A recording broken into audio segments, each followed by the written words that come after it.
If you're like 2/3 of women approaching or in menopause, then you've got a weight problem. Also, like the rest of us, you've likely tried almost every diet out there to solve your weight problem. If you're watching this, then most likely you haven't yet succeeded at weight loss.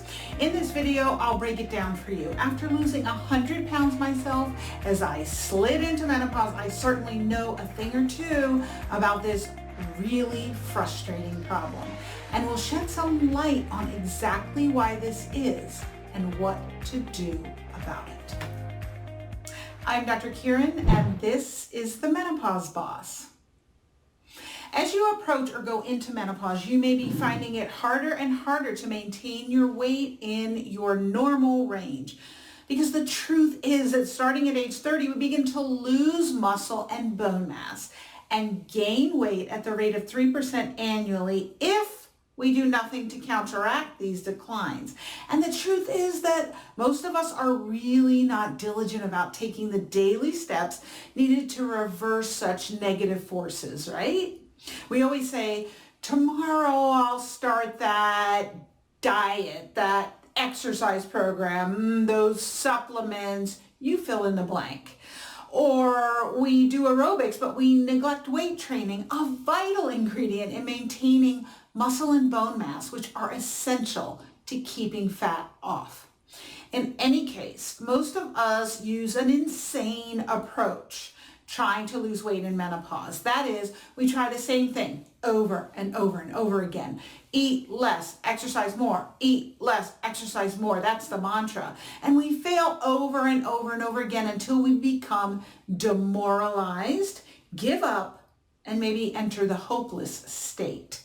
And we start buying moo-moos like our grandmothers used to wear. I used to have them. We give up on form-fitting, sexy clothing, and we give up hope of ever regaining our youthful figure, and we comfort ourselves with round chocolates with creamy filled centers. You know the ones I'm talking about, because I see you, I know you, because I am you. They may be creamy and tasty, but they only serve to numb how badly you feel and dig a deeper hole for you. So stop it!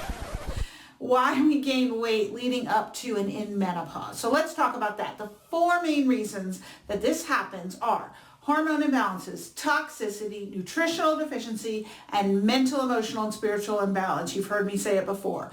Poor diet and lack of exercise play a role in each of these four factors individually and are important, but sometimes we place so much importance on diet and exercise and neglect the true causes of weight gain that from an outside observer who actually understands the mechanisms of weight gain and menopause, we look insane to them, doing the same thing over and over and over again, expecting different results. Only we never get different results if we don't do something different.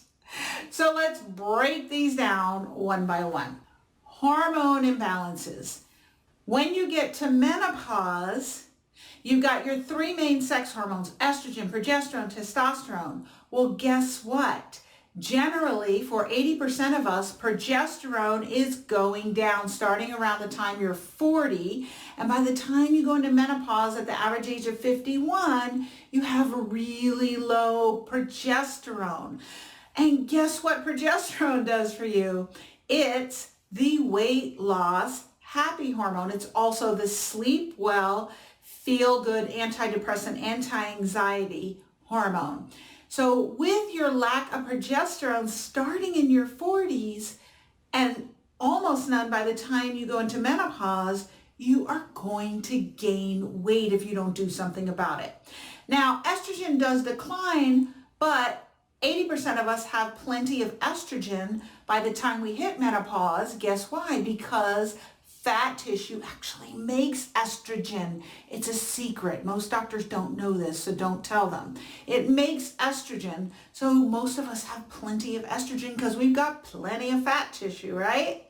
Even if we're thin, we've got that subcutaneous fat. And then testosterone is vital for maintaining muscle and bone mass, and that means it's vital for keeping excess weight off. And 50% of us are deficient in the perimenopause and menopause in testosterone. So sex hormones are vital, You've got to get them addressed, get them checked appropriately in saliva or possibly urinary metabolites. And you've got to get your levels replaced. You can do this with herbals, bioidentical hormones. The choice is yours, but it's going to be really hard, if not impossible, to get your weight where you want it if you don't replenish your hormones. But there's another hormone that's vital to address to get your weight normal in menopause, and that's cortisol, your stress hormone. I call it the straw that broke the camel's back, right? People think when they hit menopause that it's all about the sex hormones, but it's also about the cortisol stress hormone. Why is that? Because by the time you are in your 40s and 50s, your body has accumulated so much response to stress that hasn't been addressed by you that your cortisol generally has an issue. I've only ever seen one normal cortisol curve, and that was in a woman who was in menopause who brought her daughter to see me because she was having a problem, and the woman took impeccable care of herself, and that's the only normal cortisol curve I've ever seen. So this is not something that's addressed by your regular doctor when you go to see them, and it won't be addressed by them. So you've got to find a practitioner who will check your salivary cortisol, see where it is, and see how stress has affected your body, what stressors are causing your cortisol to be out of balance, and counsel you on what you need to do to balance your cortisol out. Because if it's too high or too low, and it's not in the right zone, you're going to gain weight, particularly around the middle. Sex hormones will make you gain weight typically in your thighs and your hips and your butt, right? But cortisol is that middle tire. So you got to get your hormones balanced. That's first step. Now, the second step is you've got to detoxify the body. There have been 85,000 new chemicals introduced into the environment since the Industrial Revolution, since the 1950s. Each person has traces of 400 toxic chemicals in them. They come into us through what we breathe, what we drink, what we eat. They come through our skin. They're in our homes, in our cleaning products, our furnishings, our cosmetics and makeup. They're in our food with pesticides, artificial flavorings, and colorings. We are inundated with toxins on a daily basis, but don't freak out. You can get rid of them. You might ask your doctor, do I need to do a detox? People used to ask me this all the time when I practiced regular OBGYN. And what I was taught to say is what I said, which was, no, your body takes care of it. Which is kind of sort of true. Your body could take care of it 100 years ago when maybe your body came across 100 toxins in a year. But now you are inundated with toxins on a daily basis and coming in contact probably with thousands of toxins that you can't see, hear, taste, touch, smell, or feel. They're coming into your body and you need to get rid of them. So I'm not talking about a detox tea like you get at the GNC or the health food store that the clerk tells you, oh yeah, this will help you. I'm talking about a comprehensive program to get your liver, your main sanitation department, revved up to get that crap out of you, and it goes out in your poop. So something you can do today is making sure you're pooping at least once a day, but you're supposed to poop after every time you eat. It's how God made you. Eat, poop. Make sure you're taking out the trash. That's what I call it. That's detoxifying. Number 3, you've got to address your nutritional deficiencies. 70% of women who are trying to lose weight in menopause have nutritional deficiencies. 2/3 of us are overweight or obese at menopause, and that's just not okay. So part of it is your cells don't have the nutritional resources to process things the way they need to process, and partly to open fat cells, burn fat for fuel, and get rid of that fat so you can lose weight. You're going to the gym, exercising, you're not eating much, and you're trying to lose weight, and your cells are going, we don't have the workers to process this fat and burn it to get rid of it. And so a lot of your efforts go to waste. So you got to build what's called a nutrient nest egg. And you've got to replete those nutrients that you are deficient in so that your cells can take that fat out, burn that fat, and get rid of it. Number 4 is mental, emotional, spiritual balance.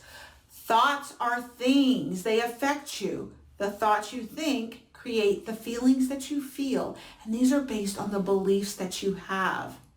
And one is, if you don't believe that it can happen for you, and you believe that you're going to gain weight and be tired and have no libido and lose your hair as you get older, guess what? That's all that will ever happen for you.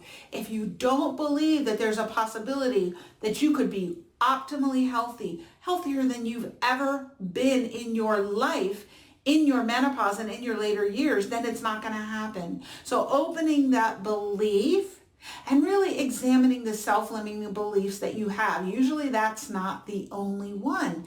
So you've got to have a process of looking at this. And one of the first things you can do to start addressing this is to just start noticing them. What you start observing starts changing just by the act of observing. I believe it's called the Peterson principle. Start observing and start writing down and watch as it starts to change.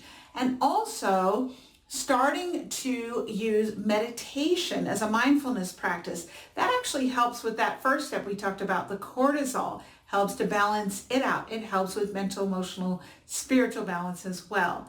Just 5 minutes a day. You can use the Headspace app or Insight Timer. There are thousands of pre-recorded meditations in there that you can start doing. I'm sure you'll find one that you like.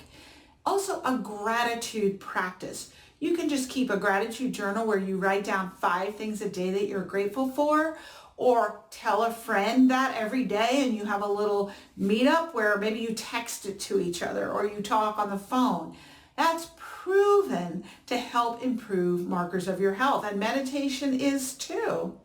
So looking at self-limiting beliefs, meditation, gratitude practice, that's where you can start. And when I work with people in programs, I have all sorts of activities that I teach you that you can use to help with that mental, emotional, spiritual balance. So that's the 4th step. We can go in much more detail in these in individual videos. You let me know down in the comment section below. Right now, we're going to talk about diet and exercise. So exercise first. Yes, most of us need to exercise if we want to lose weight leading up to and in menopause. There's no pill or food that replaces what exercise can do for your hormone balance. It actually boosts hormones that help you lose weight and balances out those that hinder it. The level of exercise you need might surprise you. Most people I speak with think that 30 minutes 3 times weekly is enough. Nothing could be further from the truth. So listen up. To maintain your health and weight, it's recommended, this is to maintain, that you need to exercise 5 times weekly for 30 minutes with moderate intensity aerobic exercise. If you're trying to lose weight, it should be 5 times weekly for 60 minutes with high intensity interval or HIIT training. And don't forget the strength or resistance training that you need. All muscle groups at least twice weekly to maintain muscle mass, usually more if you want to rebuild muscle mass, which is important if you haven't been doing resistance training for the past 2 or maybe 3 decades, like most of us. In this case, 3 to 4 times weekly for resistance training is essential. Make sure to check out my Her Brilliant Health podcast episode with Flipping 50s, Deborah Atkinson, for more details on this. She covers it beautifully, and you might want to check out her podcast too. So let's talk about food. There's also no pill or exercise that can replace vitamin F. That's the food that you put in your mouth each and every day, day after day. But it's related more to what you eat, not how much you eat. You heard me right. It's not how much you're eating. It's what you're eating that's the problem. You're worrying about calories, but calories are not the problem. What those calories are made up of is the problem. Bottom line is, if you've got a weight problem, you're likely eating too many carbohydrates and sugars, which are just fast carbs and not enough protein and fat. So let me dispel a myth right now. Fat does not make you fat. It's carbs that make you fat. So stop eating that low-fat salad dressing, low-fat yogurt, low-fat anything. It's bad for you. All of your cells are coated in fat. Your brain is made of fat. You need fat to be optimally healthy, happy, and to lose weight. It's eating sugar and carbs that make you fat. Somewhere after the Industrial Revolution, it became standard that we had bread with dinner as well as rice, potatoes, pasta, or a starch, and that dinner wasn't complete without these. Also, sugary treats changed from being treats that we only had once in a while to foods that we consume on an almost daily basis. Whether you're getting those sugars in your flavored yogurt that you think is healthy, or ketchup that contains high fructose corn syrup, or you're drinking fruit juice on a regular basis.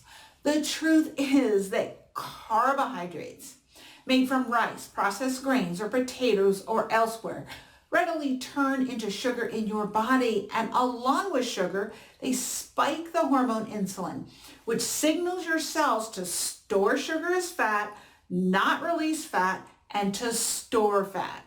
Weight loss thwarted again. Oh, no. This is why a modified paleo or ketogenic diet is essential for weight loss at any time, but especially in menopause. And these are what I use in my programs that I run for menopausal women. There are many different types of ketogenic diets. Some are what I call clean keto, and others are dirty keto diets. Both will help you lose weight, but clean keto helps you get and stay healthy in the long run.